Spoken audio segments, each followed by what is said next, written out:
I didn't want a dog. I had just learned how heavy responsibility could feel, and I wasn't looking to add another living thing to the list.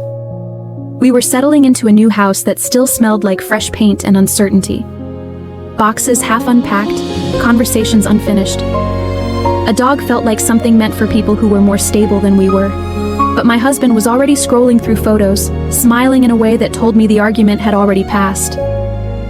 "He'll keep us grounded," he said. I didn't know then how literal that would be. We brought him home on a rainy afternoon.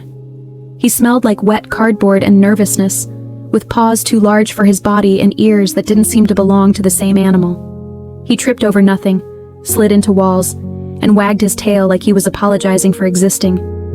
We named him Milo. I don't remember why, it just fit. That first night, he cried. Not loudly, just enough to remind us he was there.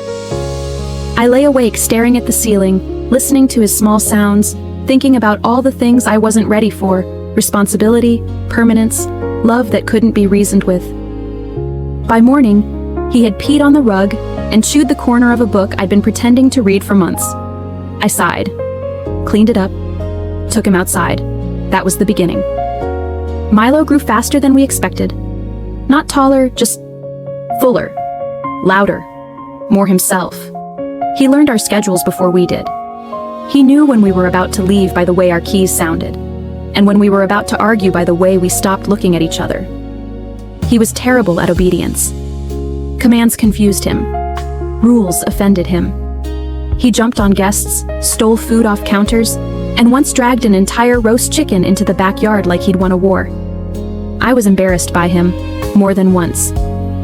But he was loyal in a way that didn't ask for recognition. When I came home late, exhausted and quiet, he didn't demand energy from me. He just leaned his weight against my legs, solid and warm, like he was saying, "I noticed you survived today." When our first child was born, Milo was suspicious.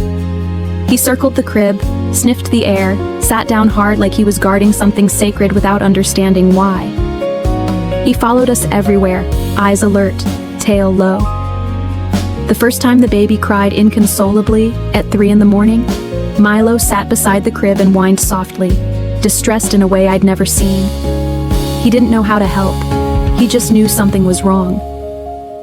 I think that's when I stopped thinking of him as a dog and started thinking of him as family.